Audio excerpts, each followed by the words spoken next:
Well, he's a storyteller, an author, entertainer, and much more. Tariiq Omari Walton is a local talent who has made a name for himself in the Washington region.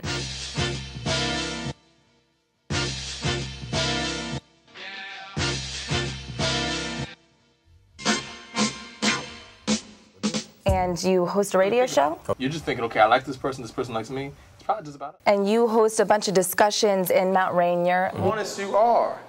If somebody else has a different game plan for you, guess what? You're falling right into their trap. And you talk about relationships, which is actually a topic of one of the books you wrote. You got it. And it's called It's Just a Damn Date, Why We Expect Too Much Too Soon. Play, understanding how you affect people, is basically seeing yourself more clearly.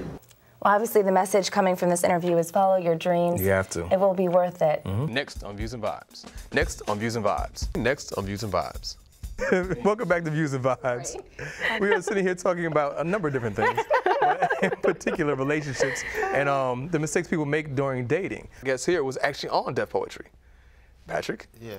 Don't put it on me. Don't you were on there a couple times, right? So is this really your fault?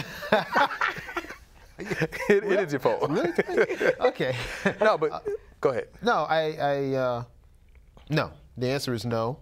It's not my fault. How it goes. How about you, Kyle? You know, from your perspective as being actually a white male, you know, what's your...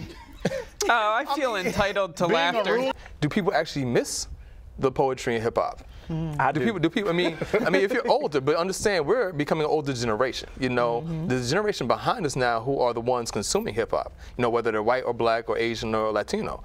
That generation is the one that's more so paying to go to concerts. That's paying for the music, you know, downloads and everything. Do they even miss the lyricism? Do they even know lyricism even really existed in the first place? And so, in saying that, does it even really matter anymore? Right. And the numbers, like both of you just said, the numbers just aren't there. And you point that out in your book as well, you know, that there's just a small percentage of black men altogether. There are more black women in America than black men. There are. And so you're not going to find, you know, for a lot of women, you're not going to find available black men unless you're willing to share. We're sitting here with 3 DJs and radio personalities who are telling us a little bit about the life of a DJ.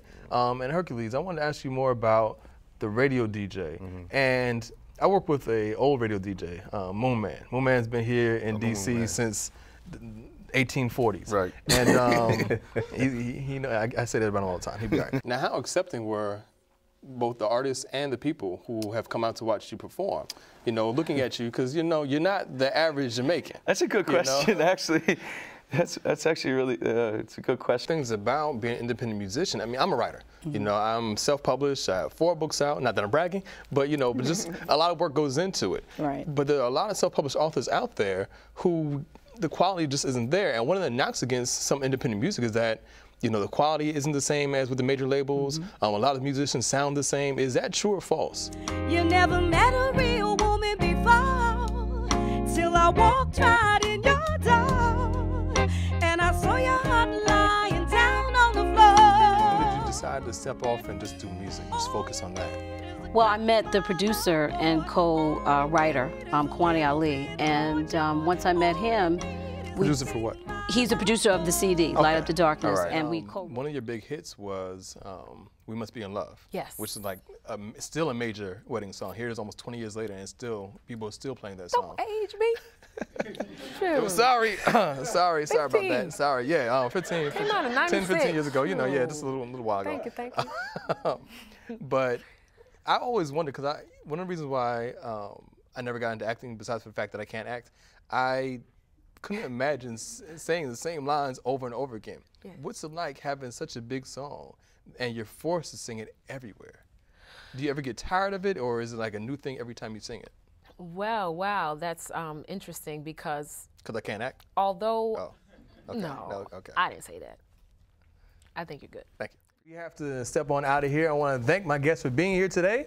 You have JJ Smith, and make sure you check out her book, Why I Love Men. Jamel Muhammad and Nicole Turner for participating in our relationship series. You can find out more about these guests by going to our website, viewsandvibes.com. My name is Tariiq Omari Walton, and until next time, this has been Views and Vibes.